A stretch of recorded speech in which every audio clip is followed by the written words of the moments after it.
Picture this, a reporter, face half hidden by a mask, sitting alone in a dim newsroom.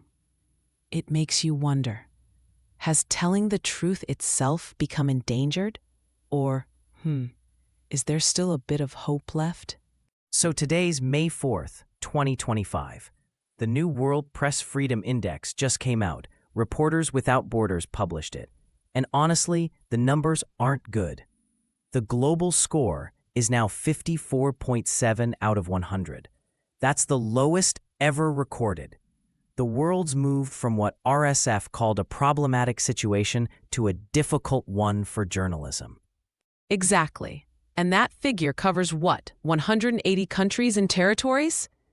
When we use the word difficult, we're not exaggerating. We're talking about open hostility, censorship, and in some places, actual violence against reporters. Last year, 124 journalists were killed. That's more than in any year in over 30 years. Why now? Why are we seeing this spike? Yeah, there are a few reasons. First, economic fragility. Newsrooms are shutting down or getting bought by just a handful of powerful owners. In some places, public funding for journalism is drying up. So, the industry gets more vulnerable. Second, there's government censorship, legal crackdowns, digital surveillance, even outright bans on reporting. The US, for example, dropped to 57th place. That's a big fall for a country that sees itself as a leader in press freedom. Let's pause on the US drop for a second. What's really behind that? Is it just about who owns the news? Or is there more going on? It's a mix, honestly.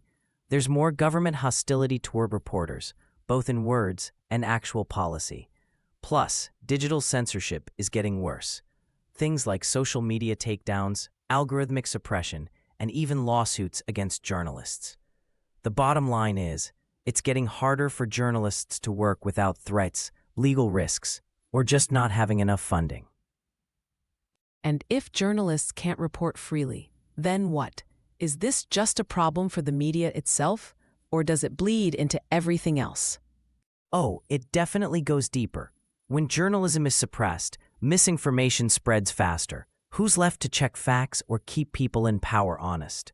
Without that, democracies get weaker. People start to lose trust in institutions, polarization sets in, and false stories can take over. So do we mostly see this in the US, or is it happening all over? No, it's worldwide. China and North Korea are still at the very bottom of the RSF index. That's not surprising, but the ways they control journalism are getting more advanced. In both places, independent reporting is almost impossible. Then you have countries like India and Russia, where there are new laws against reporting, digital media crackdowns, and organized harassment campaigns. So, it's not just about violence or censorship. There's also the economic side.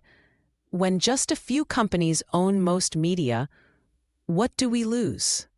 We lose diversity of voices. If 5 companies control the news, are we really hearing all sides, or just the ones that fit their interests? And with less money, investigative journalism is often the first thing to go.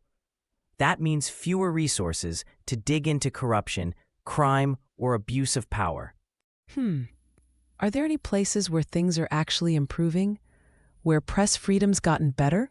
Yeah, and we should mention those. Brazil and Paraguay have both moved up in the RSF rankings. In Brazil, there have been legal reforms and a more open climate for journalists. Paraguay's made it easier to access public records and, cut back on attacks against reporters. Not perfect, but it shows progress is possible. What about the international response? Are organizations doing anything concrete? Or is it mostly statements and promises?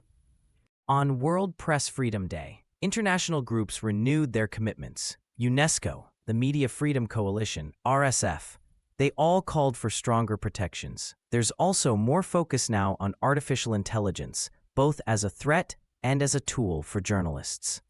Let's hear directly from the field. We've got a quick clip here from Anne Bocande at RSF. Plays clip. Journalists are the first to face threats, but what's at stake is everyone's right to information.